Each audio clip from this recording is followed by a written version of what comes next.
Well, it's time to move on to this Friday's Focus report, which takes us to China and the border with North Korea. More specifically, in Dandong, the city of 1 million inhabitants has always been a commercial turntable between the two countries. And nothing much has changed in recent weeks, despite the fallout from Pyongyang's repeated acts of provocation and the Trump administration's demand that Beijing use its influence to keep its neighbour in check. Not only is trade flourishing, the city even attracts tourists. Sarah O'Meara, Antoine Védéer and Charlie Wang report. Above the Burloux River is a link between two worlds. The Friendship Bridge connects China, the world's second largest economy, to North Korea, one of the most closed countries on the planet. Every day, Chinese trucks filled with goods cross the borders, despite the trade sanctions voted by the UN against the Pyongyang regime. China is North Korea's largest trading partner, and these trucks, parked in front of Dandong Customs Authority, will soon deliver their goods to their neighbour, like nothing ever happened. We cross every day, once a day from Monday to Friday. No, there isn't less trade. Even if our relations are not good, we can't stop commercial trading, otherwise North Korea will starve. It is here in Dandong, the largest border town between China and North Korea, that 3/4 of the exchanges between the two countries happen. A commercial turntable, but also recently a popular tourist destination. Travel agencies like this one have opened by the dozens. They take full advantage of the visitors' curiosities. We're very close to North Korea. It's just 900 meters from our coastline.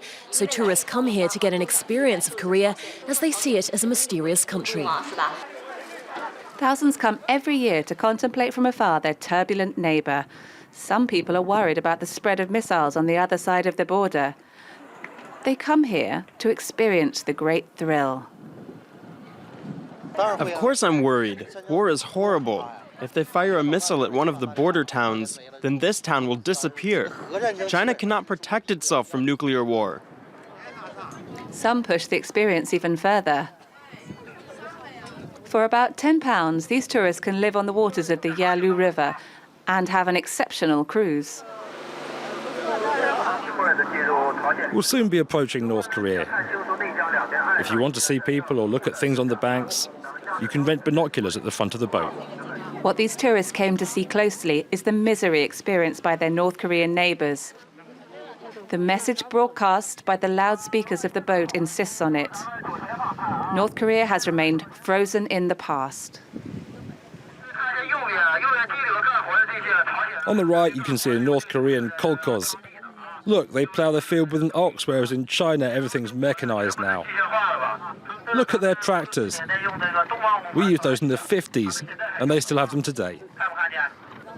For the Chinese, this cruise is also an opportunity to imagine what their country may have looked like years ago. I'm not old, but I feel like what I can see over there is similar to the very difficult time that our nation had in the past. They're poor, very poor. It's worse than China over there. They're at least 30 years behind us. During the trip, the boat is joined by a makeshift craft. On board, a North Korean man comes to sell alcohol and cigarettes for a handful of yen. I bought a little something because I want to give them money to help them. If I have the opportunity, I do it because their life is difficult. Really difficult. For €7, she has just bought a carton of cigarettes. To a country cut off from the world. And to continue the North Korean experience, tourists can enjoy the many souvenir shops that sell the glory of the regime. The Kim dictatorship sells on the sidewalk. That's Kim Jong-il. He's Kim Il-sung, and she's his wife.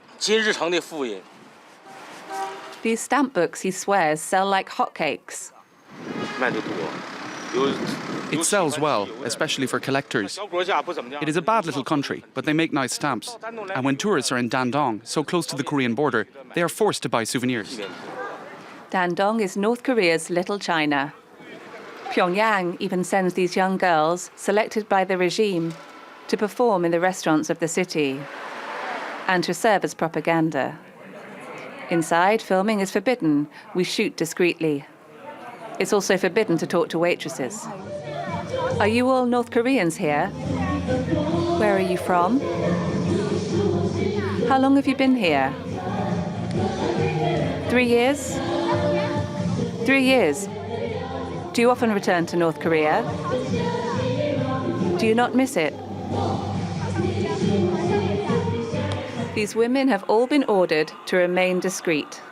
Their mission here is to offer travellers a smoother face to one of the strictest dictatorships in the world.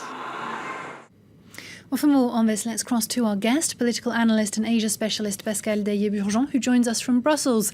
Hello, thank you very much for being with us. Beyond this type of thrill-seeking tourism, how do most Chinese citizens view their North Korean neighbours? I don't think they have exactly a clear view of what North Korea is. When you talk to Chinese, they say, oh, Korean, they're Chinese anyway. So I think they consider them as some kind of far cousin, being poor, but anyway, being in the Chinese empire forever and deemed to stay in that empire. And is it really surprising, given that idea of an empire, that China continues to trade with Pyongyang? Oh, yeah, no, it's quite logic because North Korea is interesting for China. They have mining resources and natural resources that China needs. And also they consider as a vassal state and they don't want that state totally collapse. So they need to have North Korea staying just to be a buffer state between South Korea and China. So they do everything to have North Korea poor but still alive. And especially as the way it can still have influence on the regime, clearly, is through financial means and commercial ties. Absolutely. They can have the total right of debt of living under regime if they cut the oil. So far, they haven't cut that oil, and they still have albeit commercial exchanges.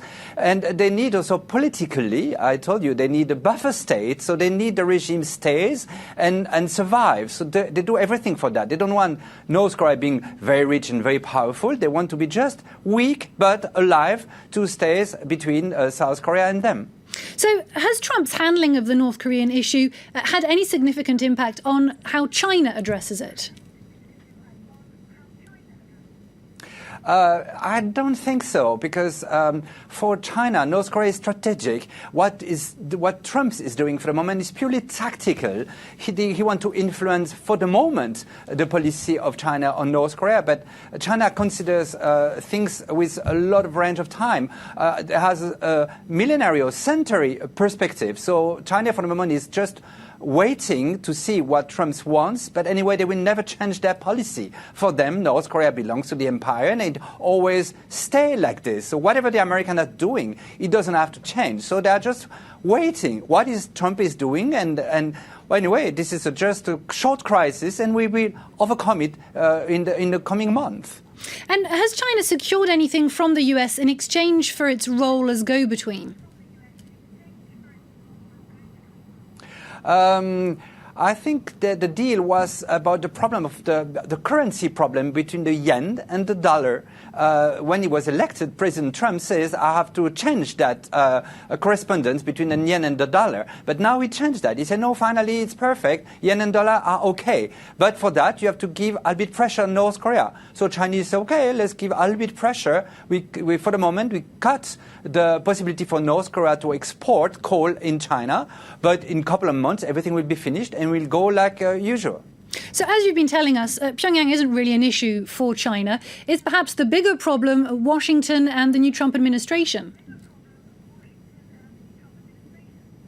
Yes, I think what is important is the relation between China and the United States, and North Korea is just a part of it. It's a tactical way to dialogue, but it's not exactly essential for both of them. Both of them know that they cannot change the situation. Americans, they don't want to recreate a new Korean war, and China won't accept, so they won't do anything. And they are just negotiating for a larger, broader perspective than just North Korea.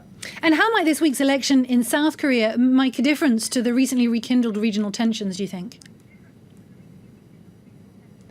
Yes, it could be, because South Korea elected a progressive president with Mr. Moon Jae-in, who wants to relaunch the sunshine policy, which means some kind of relation, close and friendship relation between the two Koreas. In that case, the peninsula will escape, will avoid the influence of both America in the south and China in the north. And for both Beijing and Washington, this is not exactly possible. So it creates another problem, I think, for both capitals to have that willing of Korean to talk with themselves and being independent, autonomous, I would say. And that's very difficult to accept for both of them. Maybe that's a reason why Trump make all that gesticulation recently to press South Korea, okay, do whatever you want, but don't change the alliance with us. And China, for the moment, is very in bad relation with Korea. They cut many exchanges and the tourism because they think that the orientation of the president was not acceptable.